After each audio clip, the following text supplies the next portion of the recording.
ಕಳೆದ ಎಪಿಸೋಡ್ ಅಲ್ಲಿ ಏನಾಯ್ತು ಅಂದ್ರೆ ಕುಸುಮನ ತಂದೆ ರಾಕೇಶನನ್ನು ಕುಟುಂಬ ಸಮೇತ ಬರ್ಲಿಕ್ಕೆ ಹೇಳಿದ್ರು. ರಾಕೇಶ್ ಅವನ ತಂದೆಗೆ ನಿಜ ಹೇಳಲಿಕ್ಕೆ ಗ್ರಾಮಕ್ಕೆ ಬಂದ.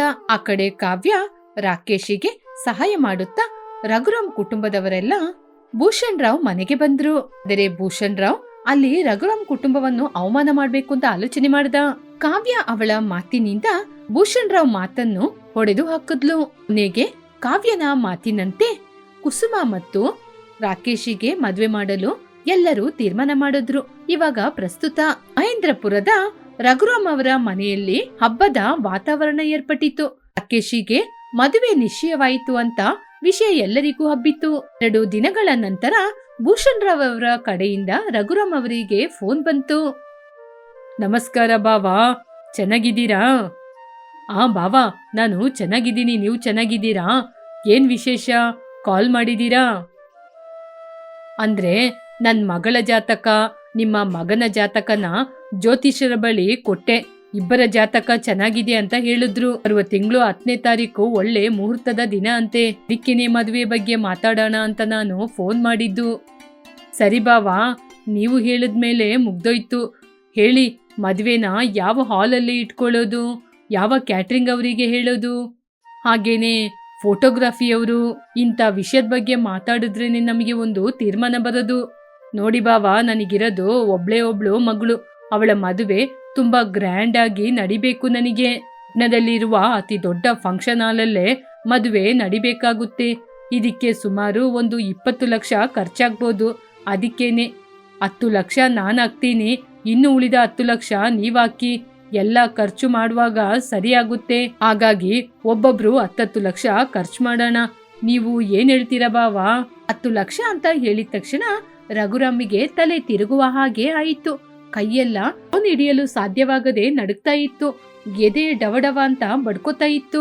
ಏನೇ ಆದ್ರೂ ಒಂದು ಮಿಡಲ್ ಕ್ಲಾಸ್ ಫ್ಯಾಮಿಲಿಗೆ 10 ಲಕ್ಷ ಅನ್ನುವುದು ತುಂಬಾ ದೊಡ್ಡ ಭಾರ ತಾನೆ. ಆಮೇಲೆ ಏನಾಗೋದು? ಅದು ಬಂದು ಸರಿ ರೀ, ನಾನು ಇದ್ರ ಬಗ್ಗೆ ಆಮೇಲೆ ಮಾತಾಡ್ತೀನಿ ಹಾಗೆ ಅಂತ ಕಾಲ್ನ ಕಟ್ ಮಾಡ್ದ. ಮಾತನಾಡಿದ ನಂತರ ರಘುರಾಮ್ ಮುಖನೇ ಬಾಡಿ ಹೋಯಿತು. ಅದನ್ನು ಗಮನಿಸಿದ ಕೌಶಲ್ಯ ಮತ್ತು ಕಾವ್ಯ ರಘುರಾಮ್ ಜೊತೆ ವಿಷಯ ಕೇಳಲಿಕ್ಕೋಸ್ಕರ ಹತ್ತಿರ ಬಂದ್ರು. ರೀ, ಏನ್ರೀ ಆಯ್ತು? ಭೂಷಣ್ ಅವರು ಮತ್ತೆ ಪುನಃ ಏನಾದ್ರೂ ಹೇಳಿದ್ರಾ ಅಥವಾ ಏನ್ ವಿಚಾರ? ಯಾಕೆ ನೀವು ಹೀಗಿದ್ದೀರಾ? ಕೌಶಲ್ಯ, ಭೂಷಣ್ ರವರು ಫೋನ್ ಮಾಡಿ ಮದುವೆ ಖರ್ಚಿಗೆ ಸುಮಾರು 10 ಲಕ್ಷ ನಾವು ಖರ್ಚು ಮಾಡಬೇಕು ಅಂತ ಹೇಳ್ತಾ ಇದ್ದಾರೆ. ಅಷ್ಟೊಂದು ಹಣಕ್ಕೆ ನಾವು ಎಲ್ಲಿಗೆ ಹೋಗೋದು? ನಮ್ಮ ಹೊಲ ಮಾರಿದ್ರೂ ಕೂಡ ಅಷ್ಟು ಹಣ ಸಿಗಲ್ಲ. 10 ಲಕ್ಷ ಎನ್ನುವ ಮಾತು ಕೇಳಿದ ತಕ್ಷಣ ಮನೆಯಲ್ಲಿ ಎಲ್ಲರೂ ಮೌನವಾಗಿದ್ರು. ಅಪ್ಪ, 10 ಲಕ್ಷ ಅಂದ್ರೆ ಎಲ್ಲಿಗೆಪ್ಪ ಹೋಗೋದು? ಅಷ್ಟೊಂದು ಹಣ ಇಷ್ಟು ಕಡಿಮೆ ಸಮಯದಲ್ಲಿ ರೆಡಿ ಮಾಡಕ್ಕೆ ಆಗಲ್ಲ. ಇವಾಗ ಅಷ್ಟೇ ರಾಕೇಶ್ ವಿದ್ಯಾಭ್ಯಾಸಕ್ಕೆ ತಗೊಂಡಿರುವ ಸಾಲ ಕೂಡ ಇನ್ನೂ ಮುಗಿಲಿಲ್ಲ, ಮತ್ತೆ ಸಾಲನ. ಮದುವೆ ಮಾಡ್ಲಿಕ್ಕೆ ನಾವು ಒಪ್ಪಿಕೊಂಡು ಇವಾಗ ಆಗೋದಿಲ್ಲ ಅಂತ ಕೊಟ್ಟ ಮಾತು ಹಿಂದೆ ತಗೊಂಡ್ರೆ ನಮ್ಮ ಮರ್ಯಾದೆ ಹೋಗುತ್ತೆ. ನಮ್ಮ ಮೇಲೆ ನಂಬಿಕೆಯಿಂದ ಹುಡುಗಿನ ನಮ್ಮ ಮನೆ ಕಳಿಸ್ತಿದ್ದಾರೆ. ಮದುವೆಗೋಸ್ಕರ ನಾವು ಸಾಲ ಮಾಡ್ಲೇಬೇಕು.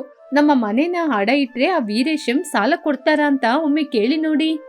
ಮಾವಯ್ಯ, ನಾನೊಂದ್ ಮಾತು ಹೇಳ, ನಮ್ಮ ಅಪ್ಪನ ಜೊತೆ ಕೇಳಿದ್ರೆ ಅವ್ರು ಸ್ವಲ್ಪ ಹಣ ಕೊಡ್ಬೋದು. ಯಾಕೆಂದ್ರೆ ಅವ್ರ ಜೊತೆ ಸ್ವಲ್ಪ ಹಣ ಇತ್ತು. ಬೇಡಮ್ಮ ಕೀರ್ತಿ, ನಿನ್ನ ಮದುವೆಗೇನೆ ನಿಮ್ ತಂದೆ ಅವರ ಶಕ್ತಿಯ ಮೀರಿ ಖರ್ಚು ಮಾಡಿದ್ದಾರೆ. ನಿಮ್ ತಂದೆ ಕೂಡ ನಮ್ಮ ರೀತಿ ಮಧ್ಯ ತರಗತಿ ಕುಟುಂಬದವರೇ ತಾನೆ. ಅವ್ರ ಜೊತೆ ಹೀಗೆ ಹಣ ಕೇಳಿ ಅವರಿಗೆ ತೊಂದರೆ ಕೊಡೋದು ಚೆನ್ನಾಗಿರೋದಿಲ್ಲ. ನಮ್ಮ ಕಷ್ಟ ಏನೇ ಆದ್ರೂ ನಮ್ಮ ಭಾರನ ನಾವೇ ಎತ್ತಬೇಕು. ಆ ಮಾತನ್ನು ಕೇಳಿದ ರಾಕೇಶ್ ರೂಮಿನಿಂದ ಹೊರಗೆ ಬಂದು ತಲೆ ತಗ್ಗಿಸಿ ನಿಂತಿದ್ದ. ಮದ್ವೆಗೋಸ್ಕರ ತನ್ನ ಕುಟುಂಬ ಪಡ್ತಾ ಇರುವ ಕಷ್ಟವನ್ನು ನೋಡಿ ಅವನು ತುಂಬಾ ದುಃಖಪಟ್ಟ. ಅಪ್ಪ, ನನ್ನಿಂದ ನೀವೆಲ್ಲ ಇಷ್ಟೊಂದು ಕಷ್ಟಪಡೋದು ನನ್ನಿಂದ ನೋಡ್ಕೊಂಡಿರಲು ಸಾಧ್ಯವಿಲ್ಲ. ಮದುವೆನ ಸಾಧಾರಣವಾಗಿ ಮಾಡೋಣ ಅಂತ ಕುಸುಮನಿಗೆ ನಾನು ಹೇಳ್ತೀನಿ. ಅದಕ್ಕೆ ಅವರು ಒಪ್ಪಿಕೊಂಡ್ರೆ ಪರವಾಗಿಲ್ಲ, ಹಾಗೆ ಒಪ್ಪದಿದ್ರೆ ನಾನು ಮದ್ವೆನೇ ಬೇಡ ಅಂತ ಹೇಳ್ತೀನಿ. ನನಗೆ ಈ ಮದುವೆಗಿಂತ ನನ್ನ ಕುಟುಂಬನೇ ಮುಖ್ಯ. ಯಾಕಣ್ಣ ನೀನು ಇಷ್ಟೊಂದು ಹಠ ಮಾಡ್ತಾ ಇದ್ದೀಯಾ? ಆ ಭೂಷಣ್ ರವರು ಬೇಕು ಅಂತಾನೆ ಈ ಮದ್ವೆನ ಕ್ಯಾನ್ಸಲ್ ಮಾಡ್ಬಿಡ್ತಾರೆ. ಆಮೇಲೆ ಮದ್ವೆ ಹಾಗೆ ಸಡನ್ ನಿಲ್ಸಿದ್ರೆ ಅವಳ ಜೀವನ ಏನಾಗ್ಬೇಕು? ಊರಲ್ಲಿ ನಮ್ಮ ಮರ್ಯಾದೆ ಏನಾಗ್ಬೇಕು? ನೀನು ಕುಸುಮ ಅತ್ತಿಗೆನ ಎಷ್ಟು ಪ್ರೀತಿ ಮಾಡಿದೆ ಅಂತ ನನಗ್ ಗೊತ್ತು. ನಾವು ಕೊಟ್ಟ ಮಾತನ್ನು ಉಳಿಸ್ಕೋಬೇಕು. ಅದಕ್ಕೆ ಅಂತ ನನ್ನ ಏನ್ ಮಾಡಕ್ ಹೇಳ್ತಿದ್ಯಾ ಕಾವ್ಯ? ನನ್ ಮದುವೆಗೋಸ್ಕರ ನನ್ನ ಕುಟುಂಬ ನಡು ಬೀದಿಗೆ ಬರ್ಬೇಕಾ? ನನಗೋಸ್ಕರ ಅಣ್ಣ ಇನ್ನು ಎಷ್ಟು ಸಾಲ ಮಾಡಿ ಕಷ್ಟಪಡ್ತಾನೆ. ಆವಾಗ ಎಲ್ಲರನ್ನೂ ನಿಶ್ಚಿಂತೆಯಿಂದ ನೋಡುತ್ತಾ ಕಾವ್ಯ, ಅಪ್ಪ, ನನ್ ಜೊತೆ ಒಂದು ಐಡಿಯಾ ಇದೆ. ನೀವು ಸಣ್ಣ ವಯಸ್ಸಿನಿಂದ ನನಗೋಸ್ಕರ, ನನ್ನ ಮದುವೆಗೋಸ್ಕರ ಅಂತ ಒಂದು 5 ಲಕ್ಷ ಹಣವನ್ನು ಫಿಕ್ಸೆಡ್ ಡೆಪಾಸಿಟ್ ಮಾಡಿದೀರಾ ಅಲ್ವಾ? ಆ ಹಣವನ್ನು ತೆಗೀರಿ. ಆಮೇಲೆ ಈ ಮನೆಯನ್ನು ಅಡ ಇಟ್ಟು ಹಣ ತಗೊಳ್ಳೋಣ. ಕಾವ್ಯಳ ಮಾತು ಕೇಳಿ ಎಲ್ಲರೂ ಮೌನವಾಗಿದ್ರು. ರಘುರಾಮ್ ಕಣ್ಣಲ್ಲಿ ಕಣ್ಣೀರು ಬರ್ತಿತ್ತು. ಅಮ್ಮ ಕಾವ್ಯ, ಆ ಹಣ ನಿನ್ನ ಮದುವೆಗೋಸ್ಕರ ಕೂಡಿಟ್ಟ ಹಣ. ಇವಾಗ ಆ ಹಣವನ್ನು ತೆಗೆದು ಖರ್ಚು ಮಾಡೋದು ಅಂದ್ರೆ ನಿನ್ನ ಮದುವೆ ಹೇಗಮ್ಮ ಮಾಡೋದು? ಕಾವ್ಯ ಬೇಡ, ನಿನ್ನ ಮದುವೆಗೋಸ್ಕರ ಕೂಡಿಟ್ಟ ಹಣವನ್ನು ವ್ಯರ್ಥ ಮಾಡೋದು ನನಗೆ ಇಷ್ಟ ಇಲ್ಲ. ನಿನ್ ಜೀವನ ನನ್ನಿಂದ ಹಾಳಾಗೋದು ನನ್ನಿಂದ ನೋಡ್ಕೊಂಡಿರಲು ಸಾಧ್ಯವಿಲ್ಲ. ಅಣ್ಣ, ಇವಾಗ ನನ್ ಮದ್ವೆ ನನಗೆ ಮುಖ್ಯ ಅಲ್ಲ, ನಿನ್ ಜೀವನನೇ ನನಗೆ ಮುಖ್ಯ. ನಿನಗೆ ಕೆಲಸ ಸಿಕ್ಕಿದ್ರೆ ನಮ್ ಜೀವನನೇ ಬದಲಾಗುತ್ತೆ. ಅವಾಗ ನೀನ್ ನನಗೋಸ್ಕರ ಸಾಲ ಮಾಡೋದಿಲ್ವಾ? ನೀನು ಮೊದ್ಲು ಒಂದು ಒಳ್ಳೆ ಕಂಪನಿಯಲ್ಲಿ ಸೇರಿದ್ರೆ ಅದೇ ನನಗೆ 10 ಲಕ್ಷ. ಮೊದ್ಲು ಮದ್ವೆಯಾಗು. ಮಗಳ ತ್ಯಾಗ, ಒಳ್ಳೆ ಗುಣವನ್ನು ನೋಡಿ ಕೌಸಲ್ಯ ತನ್ನ ಮಗಳನ್ನು ತಬ್ಬಿಕೊಂಡು ಕಣ್ಣೀರಾಕಿದ್ಲು. ಮನೆ ಮಗಳಾಗಿ ಅಣ್ಣನಿಗೋಸ್ಕರ ಅವಳ ಜೀವನವನ್ನೇ ತ್ಯಾಗ ಮಾಡ್ಲಿಕ್ಕೋಸ್ಕರ ಕಾವ್ಯ ಮುಂದೆ ಬಂದ್ಲು. ಕುಸುಮ ಮತ್ತು ರಾಕೇಶ್ ಮದುವೆ ತುಂಬಾ ಗ್ರ್ಯಾಂಡ್ ಆಗಿ ನಡೆಯಿತು. ಭೂಷಣ್ ರವರವರ ಗರ್ವಕ್ಕೆ ತಕ್ಕ ಹಾಗೆ ರಘುರಾಮ್ ಅವರು ಕೂಡ ಕೊಟ್ಟ ಮಾತನ್ನು ಉಳಿಸಿಕೊಂಡ್ರು. ಕಾವ್ಯ ಮುಂದೆ ನಿಂತು ಎಲ್ಲಾ ಕೆಲಸವನ್ನು ಮಾಡಿ ಮುಗಿಸಿದ್ಲು. ಮದುವೆಯ ನಂತರ ಕುಸುಮ ಕೂಡ ರಾಕೇಶನ ಅಂಚಿನ ಮನೆಯಲ್ಲಿ ಕಾಲಿಟ್ಲು. 2 ದಿನಗಳ ಕಾಲ ಕುಸುಮ ಎಲ್ಲರ ಜೊತೆ ತುಂಬಾ ಚೆನ್ನಾಗಿ ಮಾತಾಡ್ತಿದ್ಲು. ಆದ್ರೆ ಆ ಊರಲ್ಲಿ ಕುಸುಮನಿಗೆ ಸೌಕರ್ಯದ ಕೊರತೆ ಏರ್ಪಟ್ಟು ಆ ಮನೆಯಲ್ಲಿ ಇರಲು ಅವಳಿಗೆ ಸಾಧ್ಯವಾಗಿರ್ಲಿಲ್ಲ. ಒಂದು ದಿನ ಬೆಳಿಗ್ಗೆ 10 ಗಂಟೆಗೆ ನಿದ್ರೆಯಿಂದ ಎದ್ದು ಕುಸುಮ ಕಿಚನ್ ಹತ್ರ ಬಂದ್ಲು. ಕಾವ್ಯ, ಕೀರ್ತಿ ಮನೆ ಕೆಲಸ, ಅಡಿಗೆ ಕೆಲಸ ಎಲ್ಲವನ್ನೂ ಮುಗಿಸಿದ್ರು. ಕುಸುಮ ಅವರ ಬಳಿ ಬಂದು, ಅಬ್ಬೋ ಏನಿಲ್ಲಿ ಇಷ್ಟೊಂದು ಸೆಕೆ, ಎಸಿ ಇಲ್ದೆ ನನ್ನಿಂದ ಇರ್ಲಿಕ್ಕೆ ಸಾಧ್ಯನೇ ಇಲ್ಲ. ಫ್ಯಾನ್ ಹಾಕಿದ್ರೆ ಸೌಂಡೇ ಒಂಥರ ಬರ್ತಿದೆ. ಇದು ಹಳ್ಳಿ ಅಲ್ವಮ್ಮ, ಇಲ್ಲಿಯ ವಾತಾವರಣ ಹಾಗೇನೆ ಇರುತ್ತೆ. ನಿಧಾನವಾಗಿ ಎಲ್ಲವೂ ನಿನ್ಗೆ ಅಭ್ಯಾಸ ಆಗುತ್ತೆ. ಈ ಸ್ವಚ್ಛವಾದ ಗಾಳಿ ಎಲ್ಲನೂ ಸಿಗುತ್ತೆ. ನೀನು ಹೋಗಿ ಮುಖ ತೊಳ್ಕೊಂಬಂದು ಬಿಸಿ ಬಿಸಿ ಉಪ್ಪಿಟ್ಟು ತಿನ್ನಮ್ಮ. ಅತ್ತೆ, ನನಗೆ ಉಪ್ಪಿಟ್ಟೆಲ್ಲ ಬೇಡ ಅತ್ತೆ. ಅದನ್ನ ನೋಡಿದ್ರೇನೆ ಗೊತ್ತಾಗ್ತಾ ಇದೆ ಅದರಲ್ಲಿ ಎಣ್ಣೆ ಜಾಸ್ತಿ ಇದೆ ಅಂತ. ಸರಿ, ಹೋದ್ರೆ ಹೋಗ್ಲಿ, ಮನೇಲಿ ಬ್ರೆಡ್ ಇದೆಯಾ? ರಾಕೇಶ್ ಅಲ್ಲಿಗೆ ಬಂದ. ಕುಸುಮ, ಇಲ್ಲಿ ಅದೆಲ್ಲ ಸಿಗಲ್ಲ, ನೀನೇ ಅಡ್ಜಸ್ಟ್ ಮಾಡ್ಕೋಬೇಕು. ಹೀಗೆ ಸ್ವಲ್ಪ ದಿನದಲ್ಲೇ ರಾಕೇಶಿಗೆ ಪಟ್ಟಣದಲ್ಲಿ ಕೆಲಸ ಸಿಕ್ತು. ಕುಸುಮ ಬೆಳಿಗ್ಗೆ ಲೇಟಾಗಿ ಹೇಳೋದು, ಯಾವ ಕೆಲಸ ಮಾಡೋದಿಲ್ಲ. ಇದನ್ನೆಲ್ಲ ನೋಡ್ತಾ ಇದ್ದಾಗ ಕೌಶಲ್ಯನಿಗೆ ತುಂಬಾನೇ ಕೋಪ ಬರ್ತಿತ್ತು. ಅಮ್ಮ, ಅತ್ತಿಗೆ ಶ್ರೀಮಂತ ಮನೆಯಿಂದ ಬಂದವರು. ಅವ್ರ ಮನೆಯಲ್ಲಿ ಎಲ್ಲಾ ಕೆಲಸ ಮಾಡ್ಲಿಕ್ಕೆ ಒಬ್ಬೊಬ್ರು ಕೆಲಸದವರಿದ್ರು. ಆದ್ರೆ ಈ ಮನೆಯಲ್ಲಿ ನಿಧಾನವಾಗಿ ಅವರು ಕಲ್ತ್ಕೋತಾರೆ. ಕುಸುಮ ಮಾಡ್ತಾ ಇರೋದು ತಪ್ಪಲ್ವಾ ಕಾವ್ಯ? ಅವಳ ಜೊತೆಗಿರುವ ಇನ್ನೊಂದು ಸೊಸೆ ಕೆಲಸ ಮಾಡೋದನ್ನ ನೋಡಿ ಅವಳು ಕೂಡ ಕಲ್ತ್ಕೋಬೇಕಲ್ವಾ? ಕುಸುಮ ಮಾಡೋದು ದೊಡ್ಡ ತಪ್ಪು. ಇಬ್ಬರು ಸೊಸೆಂದಿರ್ನ ನಾವು ಒಂದೇ ರೀತಿ ನೋಡ್ಬೇಕು, ಇಲ್ಲದಿದ್ರೆ ಮನೆಯಲ್ಲಿ ಜಗಳವಾಗುತ್ತೆ. ಹೀಗಿರುವಾಗ ಒಂದು ದಿನ ದೊಡ್ಡ ಸೊಸೆಯಾದ ಕೀರ್ತಿಗೆ ತುಂಬಾನೇ ಜ್ವರ ಬಂತು. ಅವಳಿಗೆ ಬೆಡ್ಡಿಂದ ಎದ್ದೇಳಲು ಸಾಧ್ಯವಾಗ್ಲಿಲ್ಲ. ಅದರಿಂದ ಮನೆ ಕೆಲಸನ ಕೀರ್ತಿ ಒಬ್ಳೇ ಮಾಡ್ತಾ ಇದ್ಲು. ಕೌಸಲ್ಯನಿಗೆ ಕೂಡ ಕಾಲ್ ನೋವು.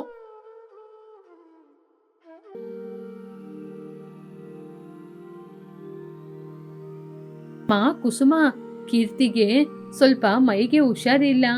ಕಾವ್ಯ ಒಬ್ಳೆ ಎಲ್ಲ ಕೆಲ್ಸನ ಮಾಡ್ತಾ ಇದ್ದಾಳೆ. ನೀನ್ ನನ್ಗೆ ಸ್ವಲ್ಪ ಟೀ ಹಾಕಿ ಕೊಟ್ಟು ಕಾವ್ಯನಿಗೆ ಅಡಿಗೆ ಕೆಲಸದಲ್ಲಿ ಸಹಾಯ ಮಾಡ್ತೀಯಾ? ಆದ್ರೆ ಅತ್ತೆ ಹೇಳುವ ಮಾತಿಗೆ ಅವಳು ಕಿವಿ ಕೊಡ್ಲೇ ಇಲ್ಲ. ಆವಾಗ ರಘುರಾಮ್ ಅವರು ಕೂಡ ಅಲ್ಲಿಗೆ ಬಂದು ನೋಡಿದ್ರು. ಅಮ್ಮ ಕುಸುಮ, ನಮ್ಮ ದೊಡ್ಡ ಸೊಸೆಯಾದ ಕೀರ್ತಿಗೆ ಮೈಗೆ ತುಂಬಾ ಹುಷಾರಿಲ್ಲ. ಅದರಿಂದ ಮನೇಲಿರುವ ಹೆಂಗಸರು ನೀವೇ ತಾನೇ ಮನೆ ಕೆಲಸವನ್ನ ನೋಡ್ಕೋಬೇಕು. ಮನೆ ನಮ್ದು ತಾನೇ, ಒಬ್ಬರಿಗೊಬ್ಬರು ಸಹಾಯ ಮಾಡ್ಕೋಬೇಕು. ಮಾತನ್ನು ಕೇಳಿದ ಕುಸುಮನಿಗೆ ಎಲ್ಲಿಲ್ಲದ ಕೋಪ ಬಂತು. ಮಾವ, ನಾನು ನನ್ ಮನೆಯಲ್ಲಿ ಟೀ ಕುಡ್ದ ಗ್ಲಾಸ್ನ ಕೂಡ ಹೀಗೆ ತೆಗೆದು ಹಾಗೆ ಇಡ್ತಾ ಇರ್ಲಿಲ್ಲ. ನಮ್ಮ ಮನೆಯಲ್ಲಿ ಎಲ್ಲ ಕೆಲ್ಸಕ್ಕೂ ಜನರಿದ್ರು. ಅದರಿಂದ ಮನೆ ಕೆಲ್ಸ ಯಾವುದು ಕೂಡ ನನಗೆ ಗೊತ್ತಿಲ್ಲ. ನನ್ನ ಫೋರ್ಸ್ ಮಾಡ್ಬೇಡಿ ಮಾವ. ಹಾಗೆ ಅಂತ ಹೇಳಿ ತಕ್ಷಣ ರೂಮಿಗೆ ಬಂದು ರಾಕೇಶಿಗೆ ಕುಸುಮ ಕಾಲ್ ಮಾಡಿದ್ಲು. ರಾಕೇಶ್, ಎಲ್ಲಿದ್ಯಾ ರಾಕೇಶ್? ನೀನು ಯಾವಾಗ ಬರ್ತೀಯಾ? ನನ್ನ ಈ ನರಕದಲ್ಲಿ ತಳ್ಳಿ ನೀನು ಆರಾಮವಾಗಿ ಕೆಲಸ ಮಾಡ್ತಾ ಇದೀಯಾ?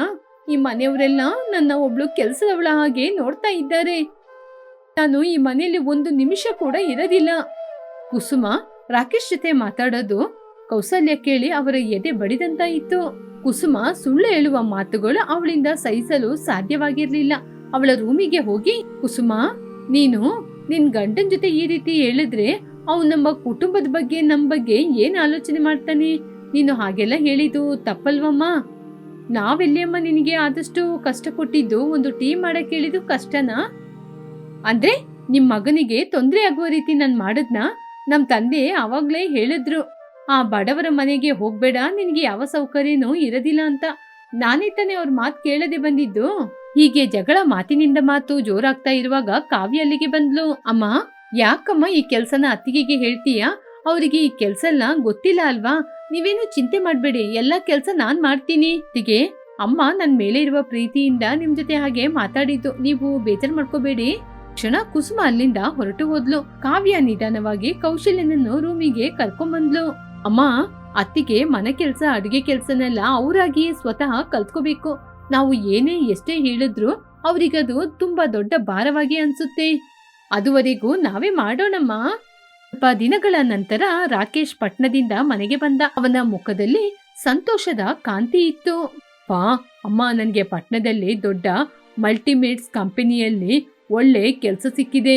ಪ್ಯಾಕೇಜ್ 1 ವರ್ಷಕ್ಕೆ 6 ಲಕ್ಷ ಅಪ್ಪ. ಆದಷ್ಟು ಬೇಗ ನಮ್ ಸಾಲನೆಲ್ಲ ನಾನು ತೀರಿಸ್ಬಿಡ್ತೀನಿ. ರಾಕೇಶ್ ಆ ಮಾತನ್ನು ಹೇಳಿದ ತಕ್ಷಣ ರಘುರಾಮಿಗೆ ತುಂಬಾ ಸಂತೋಷವಾಯಿತು. ಅವನ ಅಣ್ಣ ಕೂಡ ತುಂಬಾನೇ ಸಂತೋಷಪಟ್ಟ. ತಮ್ಮನಿಗೆ ದೊಡ್ಡ ಕಂಪನಿಯಲ್ಲಿ ಕೆಲಸ ಸಿಕ್ಕಿದೆ. ನಮ್ಮ ಕಷ್ಟ ಎಲ್ಲ ಇನ್ ಮುಂದೆ ಮುಗ್ದೋಯ್ತು. ಕಾವ್ಯ, ನಿನ್ನ ಕಷ್ಟ ಕೂಡ ತೀರುತ್ತೆ. ಎಲ್ಲರೂ ತುಂಬಾ ಸಂತೋಷವಾಗಿರುವಾಗ ಕುಸುಮ ನಿಧಾನವಾಗಿ ಬಂದು ರಾಕೇಶ್ ಹತ್ತಿರ ನಿಂತ್ಲು. ರಾಕೇಶ್, ನಿಮಗೆ ಕೆಲಸ ಸಿಕ್ತಲ್ವಾ? ಇನ್ ಮುಂದೆ ನಾವು ಎಲ್ಲರ ಜೊತೆ ಇಲ್ಲಿ ಗ್ರಾಮದಲ್ಲೇ ಇದ್ದು ಯಾಕೆ ಕಷ್ಟಪಡ್ಬೇಕು? ನಾವಿಬ್ರು ಪಟ್ನಕ್ಕೆ ಹೋಗಿ ಅಲ್ಲಿ ಆರಾಮವಾಗಿ ಜೀವನವನ್ನು ಮಾಡೋಣ. ಆ ಮಾತನ್ನು ಕೇಳಿ ಮನೆಯಲ್ಲಿರುವವರು ಎಲ್ಲರೂ ನಿಶಬ್ದ. ಎಲ್ಲರ ಮುಖದಲ್ಲಿರುವ ಸಂತೋಷ ಕಳ್ಕೊಂಡ್ರು. ರಾಕೇಶ್ ಕೂಡ ಶಾಕ್ ಆದ. ಎಲ್ಲರೂ ರಾಕೇಶ್ನನ್ನ ನೋಡ್ತಾ ಇದ್ರು. ರಾಕೇಶ್ ಏನ್ ಹೇಳ್ಬೇಕು ಅಂತ ಗೊತ್ತಾಗದೆ ಕಾವ್ಯನ ಮುಖವನ್ನು ನೋಡಿದ. ಕುಸುಮನಿಂದ ಆ ದೊಡ್ಡ ಕುಟುಂಬ ಹೊಡೆದು ಹೋಗುತ್ತಾ? ರಾಕೇಶ್ ಹೆಂಡತಿಯ ಮಾತು ಕೇಳಿ ಅವನ ಕುಟುಂಬಕ್ಕೇನೆ ಅವನು ದ್ರೋಹ ಮಾಡ್ತಾನ? ಕಾವ್ಯ ಇಷ್ಟೊಂದು ಕಷ್ಟದ ಪರಿಸ್ಥಿತಿಯನ್ನು ಹೇಗೆ ಎದುರಿಸ್ತಾಳೆ? ಇದು ಎಲ್ಲದಕ್ಕೂ ನಿಮಗೆ ಉತ್ತರ ಗೊತ್ತಾಗ್ಬೇಕಾ? ಹಾಗಾದ್ರೆ ಖಂಡಿತವಾಗಿ 5ನೇ ಎಪಿಸೋಡ್ ನೋಡಿ. ಕುಸುಮ ಬೆಳಿಗ್ಗೆ ಎದ್ದು ಕಿಚನಿಗೆ ಹೋಗದೆ ಬೆಡ್ರೂಮ್ ಅಲ್ಲೇ ನಿಂತಿದ್ಲು. ಹೀಗೆ ತನ್ನೊಳಗೆ ತಾನೇ, ಅಯ್ಯೋ ದೇವ್ರೇ, ನನಗೆ ಅಡಿಗೆ ಮಾಡೋದೇ ದೊಡ್ಡ ಕಷ್ಟ. ಅದರಲ್ಲಿ ಕಿಚನ್ ಅಲ್ಲಿ ಯಾವ್ಯಾವ ವಸ್ತುಗಳು ಎಲ್ಲೆಲ್ಲಿದೆ, ಎಲ್ಲೆಲ್ಲಿ ಇಡ್ಬೇಕು ಅಂತ ಅದು ಕೂಡ ನಾನೇ ನೋಡ್ಕೋಬೇಕಾ? ಹಾಗೆ ಅನ್ಕೊಂಡ್ ನಿಂತ್ಕೊಂಡಿರುವಾಗ ಕೌಸಲ್ಯ ಅವಳನ್ನು ಹೊರಗಡೆ ಕರೆದ್ಲು. ಕುಸುಮ, ಏನಮ್ಮ ಇನ್ನೂ ಅಡಿಗೆ ಆರಂಭಿಸಿಲ್ಲ? ಅತ್ತೆ, ಆರಂಭಿಸ್ತೀನಿ ಅತ್ತೆ. 5 ನಿಮಿಷ ಟೈಮ್ ಕೊಡಿ. ಸರಿ, ಇನ್ನು 20 ನಿಮಿಷದಲ್ಲಿ ನಮ್ಮೆಲ್ಲರಿಗೂ ಕಾಫಿ ಬೇಕು. ಸರಿ ಅತ್ತೆ, ಮಾಡ್ಕೊಡ್ತೀನಿ. ಸರಿ ಅಂತ ಹೇಳಿ ಕುಸುಮ ಕೆಲಸ ಮಾಡಲು ಕಿಚನಿಗೆ ಹೋದ್ಲು. ಅಲ್ಲಿ ಹೋಗಿ ನೋಡಿದ್ರೆ ಎಲ್ಲಾ ವಸ್ತುಗಳು ಅಲ್ಲಲ್ಲೇ ಬಿದ್ದಿತ್ತು. ಆವಾಗ ತನ್ನೊಳಗೆ ತಾನೇ, ಅಯ್ಯೋ ದೇವ್ರೇ, ರಾತ್ರಿನೇ ನಾನು ಕಿಚನ್ ನ ಕ್ಲೀನ್ ಮಾಡ್ಲಿಲ್ವಾ? ಹಾಗೇನೆ ಬಿಟ್ಬಿಟ್ಟಿದೀನಿ ಅನ್ಸುತ್ತೆ. ಇವಾಗ ಕಿಚನ್ ಎಷ್ಟೊಂದು ಗಲೀಜಾಗಿದೆ, ನಾನೇ ಮಾಡ್ಬೇಕೇ. ಹೀಗೆ ಅನ್ಕೊಂಡಿರುವಾಗ ಅಲ್ಲಿಗೆ ಕೀರ್ತಿ ಬಂದ್ಲು. ಏನಮ್ಮ ಕುಸುಮ, ಇನ್ನು ಕಾಫಿ ಆಗಿಲ್ವಾ? ನಿಮ್ ಭಾವನ್ಗೆ ಕಾಫಿ ಬೇಕಂತೆ. ಅಕ್ಕ, ಇದು ಇವಾಗ್ಲೇ ಮಾಡ್ಕೊಡ್ತೀನಕ್ಕ. ಏನ್ ಕುಸುಮ, ಕಿಚನ್ ಇಷ್ಟೊಂದು ಗಲೀಜಾಗಿದೆ, ಕ್ಲೀನ್ ಮಾಡ್ಕೋಬೇಕು ಅಂತ ಗೊತ್ತಾಗಲ್ವಾ? ಅಂದ್ರೆ ಅಕ್ಕ, ರಾತ್ರಿ ತುಂಬಾ ಟಯರ್ಡ್ ಆಗಿ ಹಾಗೇನೆ ಮಲ್ಕೊಂಡ್ಬಿಟ್ಟೆ. ಸರಿ, ಬೇಗ ಕ್ಲೀನ್ ಮಾಡ್ಕೋ. ಹೀಗೆ ಉದಾಸೀನ ಮಾಡ್ಕೊಂಡಿದ್ರೆ ಹೇಗೆ? ಈ ಕೀರ್ತಿನು ಕಿಚನ್ ಇಂದ ಹೊರಗೆ ಬಂದ್ಲು. ಕುಸುಮ ಎಲ್ಲರಿಗೂ ಟೀ ಕಾಫಿ ಮಾಡಿ ತಗೊಂಡೋಗಿ ಎಲ್ಲರ ಕೈಗೆ ಕೊಡ್ತಾ ಇದ್ದಾಗ ಕೌಶಲ್ಯ, ಪಾಪರಿ, ಕುಸುಮನಿಂದ ಒಬ್ಳೆ ಕೆಲಸ ಮಾಡಕ್ಕೆ ಕಷ್ಟ ಆಗ್ತಾ ಇದೆ. ಪರವಾಗಿಲ್ಲ, ಅವಳೊಬ್ಳೆ ಮಾಡ್ಲಿ, ಎಲ್ಲವೂ ಅವಳಿಗೆ ಅಭ್ಯಾಸ ಆಗ್ಬೇಕಲ್ವಾ? ಅವಳೊಬ್ಳೆ ಕಷ್ಟಪಟ್ಟು ಮಾಡ್ತಾ ಇರುವಾಗ ನಾವು ಹೇಗೆ ಕೂರೋದು? ನಾವು ಹೋಗ್ತೀವಿ. ನೀವು ಹೋದ್ರೆ ಮತ್ತೆ ಅವಳು ತಿನ್ಲಿಕ್ಕೆ ಆರಂಭಿಸ್ಬಿಡ್ತಾಳೆ. ಮತ್ತೆ ಮಾವ ಹೇಳೋದು ಕೂಡ ನಿಜಾನೇ. ಅವಳೊಬ್ಳೆ ಕಷ್ಟಪಟ್ಟು ಕೆಲಸ ಮಾಡಿದ್ರೇನೆ ಅವಳಿಗೆ ಅವಳ ಗಮನ ತಿನ್ನೋದ್ರ ಮೇಲೆ ಅಷ್ಟೊಂದು ಹೋಗೋದಿಲ್ಲ ಹಾಗೆ ಅಂತ ಹೇಳ್ದ. ಕುಸುಮ ಕಿಚನ್ ಅಲ್ಲಿ ಒಬ್ಳೆ ಕೂತ್ಕೊಂಡು ಏನೋ ಯೋಚನೆ ಮಾಡ್ತಾ ಇದ್ಲು. ಅಷ್ಟರಲ್ಲಿ ಕೀರ್ತಿ ಹೋದ್ಲು. ಏನ್ ಕುಸುಮ, ಒಬ್ಳೆ ಕೂತ್ಕೊಂಡು ಏನೋ ಆಲೋಚನೆ ಮಾಡ್ತಾ ಇದೀಯಾ?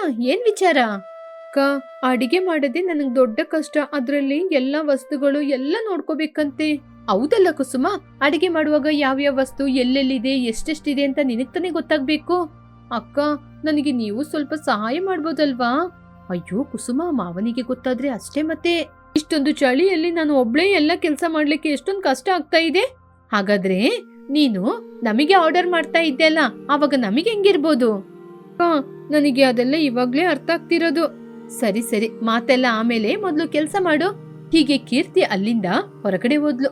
ಆ ನಂತರ ಕುಸುಮ ಒಂದು ಪೇಪರ್ ಅಲ್ಲಿ ಬರೆಯಲಾರಂಭಿಸಿದ್ಲು. ಇದರಲ್ಲಿ ರಾಕೇಶ್ ಬಂದು ಆ ಲಿಸ್ಟ್ ಅನ್ನು ನೋಡಿ ನಗ್ತಾ ಇದ್ದ. ಏನ್ ಬಾವ, ಯಾಕೆ ನಗ್ತಾ ಇದ್ದೀರಾ? ಅಂದ್ರೆ ನೀನು ಈ ಲಿಸ್ಟ್ ಬರೆಯೋದನ್ನ ನೋಡಿ ನನಗೆ ನಗು ಬರ್ತಾ ಇದೆ. ಈ ಲಿಸ್ಟು ಅವ್ರು ಯಾರಿಗಾದ್ರೂ ಅರ್ಥ ಆಗುತ್ತಾ? ಅಂದ್ರೆ ಬಾವ, ನನಗೆ ಕನ್ನಡ ಬರೆಯಕ್ಕೆ ಸರಿಯಾಗಿ ಗೊತ್ತಿಲ್ಲ.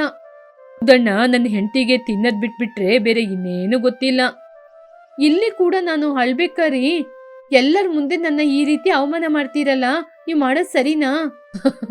ನಿನ್ನ ಹೀಗೆ ತಮಾಷೆ ಮಾಡೋದು ನನಗೆ ಎಷ್ಟೊಂದು ನಗು ಬರ್ತಾ ಇದೆ ಗೊತ್ತಾ? ಹೀಗೆ ಜೋಕ್ ಮಾಡ್ಕೊಂಡು ನಗ್ತಾ ಇದ್ರು. ಏನ್ರೋ ಕಿಚನಿಗೆ ಬಂದು ನೀವಿಬ್ರೇ ಇಲ್ಲಿ ನಿಂತ್ಕೊಂಡು ನಗ್ತಾ ಇದ್ದೀರಾ? ಏನೂ ಇಲ್ಲಮ್ಮ, ನಿನ್ನ ಸಣ್ಣ ಸೊಸೆ ಎಲ್ಲಾ ವಸ್ತುಗಳ ಹೆಸರನ್ನ ಬರ್ದಿಡ್ತಾ ಇದ್ದಾಳೆ. ಯಾಕ್ರೋ ಸುಮ್ನೆ ಆ ಹುಡುಗಿನ ಸುಮ್ನೆ ಬಂದು ಅಳಿಸ್ತಾ ಇದ್ದೀರಾ? ನನ್ನ ಹೆಂಡತಿ ಇನ್ನು 1 ವಾರಗಳ ಕಾಲ ಕಿಚನಲ್ಲಿ ಅಡಿಗೆ ಮಾಡಿದ್ರೆ ವಸ್ತುಗಳ ಹೆಸರೆಲ್ಲ ಬದಲಾಯಿಸಿ ಇಟ್ಬಿಡ್ತಾಳೆ. ಹೀಗೆ ನಗ್ತಾನೆ ರಾಕೇಶ್ ಕಿಚನಿಂದ ಹೊರಗೆ ಬಂದ. ಸುಮಾ ಮನೆಯಲ್ಲಿರುವ ವಸ್ತುಗಳನ್ನ ಲಿಸ್ಟಲ್ಲಿ ಬರ್ಕೊಂಡು ಏನಿಲ್ಲ ಏನಿದೆ ಯಾವುದು ತಗೋಬೇಕು ಅಂತ ಗೊತ್ತಾಗದೆ ಆ ಚೀಟಿನ ತಗೊಂಡು ಅಂಗಡಿಗೆ ಹೋದ್ಲು. ಏನಮ್ಮ ಕುಸುಮ, ಬರೀ ಕೈ ಬೀಸ್ಕೊಂಡ್ ಬಂದಿದೀಯಾ? ಯಾವುದು ವಸ್ತುಗಳನ್ನ ತರ್ಲಿಲ್ವಾ? ಅದು ಅತ್ತೆ, ಅದು ಬಂದು ಅತ್ತೆ. ಆ ಏನಮ್ಮ, ಏನಾಯ್ತು? ಅತ್ತೆ, ಮನೆಗ್ ಬೇಕಾದ ವಸ್ತುಗಳನ್ನ ಹೇಗೆ ತಗೋಬೇಕು, ಎಷ್ಟು ತಗೋಬೇಕು, ಅದೆಲ್ಲ ಚೆನ್ನಾಗಿದ್ಯಾ ಇಲ್ವಾ ಅಂತ ನಂಗೆ ಗೊತ್ತಿಲ್ಲತ್ತೆ. ಹೋ, ಅದಕ್ಕೆ ನಮ್ನ ನಿನ್ ಜೊತೆಗೆ ಕರ್ಕೊಂಡೋಗೋಣ ಅಂತ ಬಂದ? ಹೌದತ್ತೆ, ಹೌದು, ಅದಕ್ಕೋಸ್ಕರನೇ ಬಂದೆ. ಸರಿ ಸರಿ, ಇದು ಮೊದಲನೇ ಸಲ ಅಲ್ಲ, ಅದಕ್ಕೆ ನಾನ್ ನಿನ್ಗೆ ಸಹಾಯ ಮಾಡ್ತೀನಿ ಹಾಗೆ ಅಂತ ಹೇಳಿ ಕುಸುಮನ್ ಜೊತೆ ಅಂಗಡಿಗೆ ಹೋಗಿ ಮನೆಗೆ ಬೇಕಾದ ಎಲ್ಲ ವಸ್ತುಗಳನ್ನ ಅಂಗಡಿಯಿಂದ ತಗೊಳ್ತಾ ಇದ್ರು. ಸರಿ ಕುಸುಮ, ಮಾವ ಹಣ ಕೊಟ್ರಲ್ವಾ, ಬಿಲ್ ಕಟ್ಬಿಟ್ಟು ಮನೆಗ್ ಬಾ. ಅತ್ತೆ, ನನಗೆ ಹೇಳಲಿಕ್ಕೆ ಮರ್ತೋಯ್ತು, ನನ್ನ ಕೈಯಲ್ಲಿ ಅಮೌಂಟ್ ಇಲ್ಲ. ಅದೇನಮ್ಮ, ಎಲ್ಲಾದ್ರೂ ಕೆಳಗೆ ಬೀಳಿಸ್ಬಿಟ್ಟ?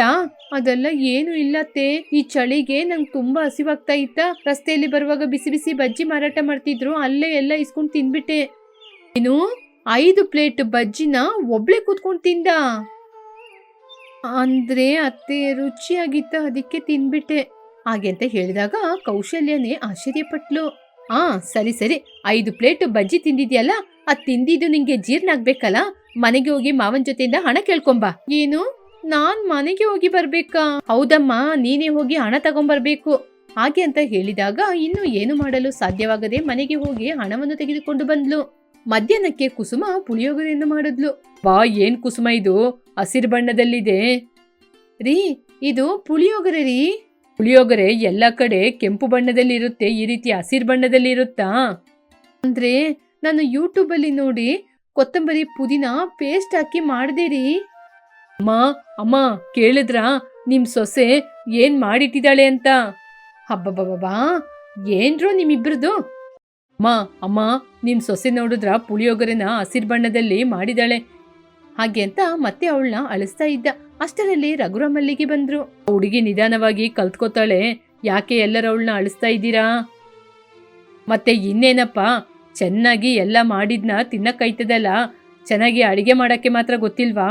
ಸರಿ ಕಣ್ರೋ, ನಾನಿವಾಗ ನಿಮಗೆ ಒಂದು ವಿಚಾರ ಹೇಳ್ಬೇಕು ಅಂತ ಬಂದೆ. ಏನ್ ಮಾವಯ್ಯ, ನನಗೆ ಏನಾದ್ರೂ ಹೊಸದಾಗಿ ಮತ್ತೆ ಜವಾಬ್ದಾರಿ ಕೊಡ್ತೀರಾ?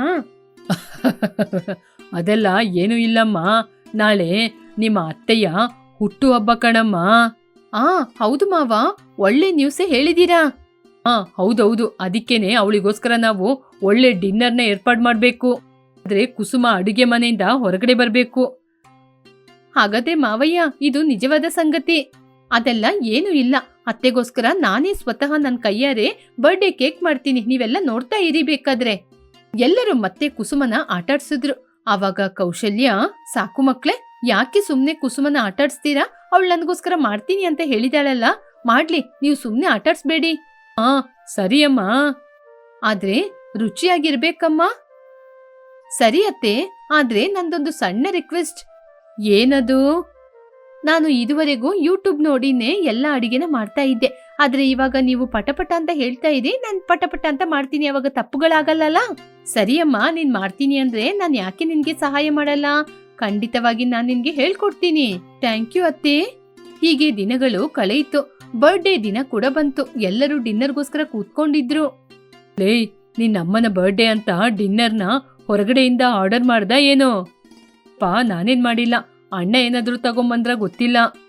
ಇಲ್ಲಪ್ಪ, ನಾನ್ ಕೂಡ ಏನು ತರ್ಸಿಲ್ಲ. ವಿಷಯ ಕೀರ್ತಿನೇ ಅಮ್ಮನಿಗೋಸ್ಕರ ಏನಾದ್ರೂ ಮಾಡಿರ್ಬೇಕು. ಪರವಾಗಿಲ್ಲಮ್ಮ, ಎಲ್ಲ ನಿಮ್ಮ ಅತ್ತೆಗೆ ಇಷ್ಟವಾದ ಅಡಿಗೆಯನ್ನೇ ನೀನಿವತ್ತು ಮಾಡಿದೀಯಾ. ಅಯ್ಯಯ್ಯೋ, ನಾನೆಲ್ಲಿ ಮಾವ ಮಾಡ್ದೆ? ಬೆಳಿಗ್ಗಿಂದ ನಾನು ನನ್ನ ರೂಮ್ ಬಿಟ್ಟು ಹೊರಗಡೆ ಹೋಗ್ಲೇ ಇಲ್ವಲ್ಲ. ಹೌದಾ?